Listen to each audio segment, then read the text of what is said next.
Эй, парень, а ты не слишком молод для бармена? А вы не староваты для выпускного?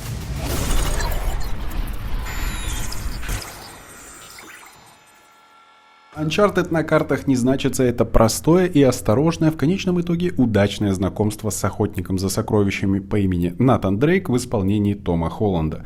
Поклонники любимой игровой франшизы с PlayStation, глядя на экранизацию, могут удивиться внесенным коррективом ради киноадаптации Uncharted, чтобы уместить историю в двухчасовой фильм, куда втиснуты экшн-сцены из нескольких игр, из чего получилась довольно веселая сборная солянка, приправленная Паучком и Марком Уолбергом. Создатели фильма Uncharted на картах не значится, не тратят время и не пускаются в объяснение предыстории главных героев.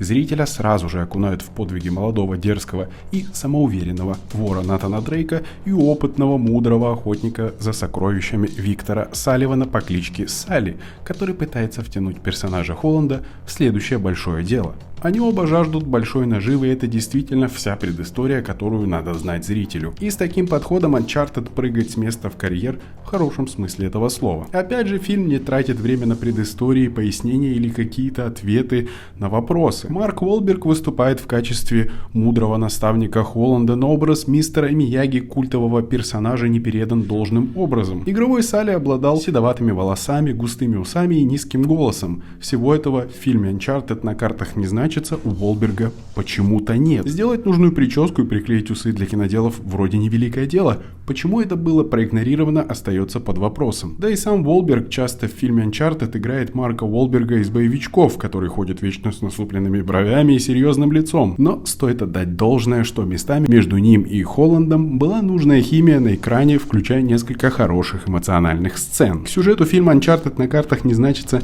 нельзя относиться серьезно из-за многих параметров, и по большому счету это развлекательное кино, не претендующее на что-то большее. По сути, это двухчасовая игра, где у зрителя нет джойстика, чтобы вносить какие-либо изменения в происходящее на экране или нажать на кнопку «Пропустить» в ненужные и затянутые моменты фильма, а такие были. Нейт, Салли и Хлоя по ходу фильма стараются остроумничать, шутить и подкалывать друг друга. Так, например, персонаж Холланда высмеивает Уолберга за то, что у него на телефоне стоит приложение, без которого, наверное, скоро вообще не будут появляться дети. Я о Тиндере, разумеется. Это трио будет вечно драться, за кем-то гнаться или убегать, собирать улики, решать головоломки, и все это путешествуя по миру.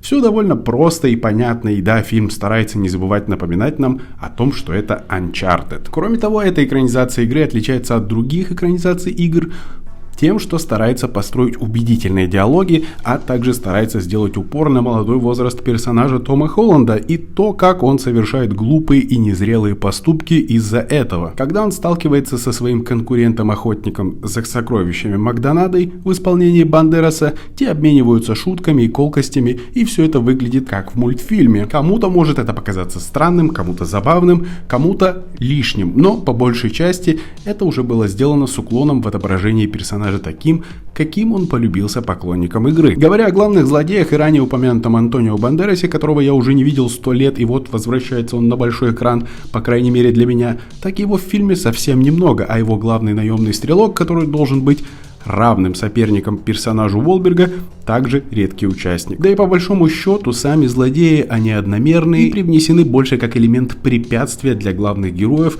а их поиск большого сокровища заключается в простой и понятной вещи – это жадности. Другие мотивы не даны и не ясны. Вообще это главная тема фильма, которая проходит красной нитью через весь сюжет, и если это все, что вам нужно, вы будете в восторге. Uncharted на картах не значится, это осторожный приключенческий фильм, затрагивающий путешествие по миру про молодого Натана Дрейка, за которым интересно наблюдать, и его более взрослого наставника Виктора Салливана, где злодеи забываются в тот момент, как пропадают с экрана, а сам сюжет никогда не выходит за рамки идеи про сундук с сокровищами. Такой подход выбрали создатели экранизации игры, который зрителям, далеким от игровой франшизы, может показаться удачным и понравиться, но вот плотная упакованность, понадерганные вещи из разных частей игр и внесенные изменения для поклонников игры, которые провели много времени с персонажами, могут быть довольно неприятны. Больше всего фильм приближается к игре в финальной сцене, где зритель видит Нейта и Салли в их стихии. Это пиратские пещеры, перестрелки и раздающиеся остроты и подколы во время нападения приспешников. Только в конце фильма фильм максимально старается опираться на оригинальный материал,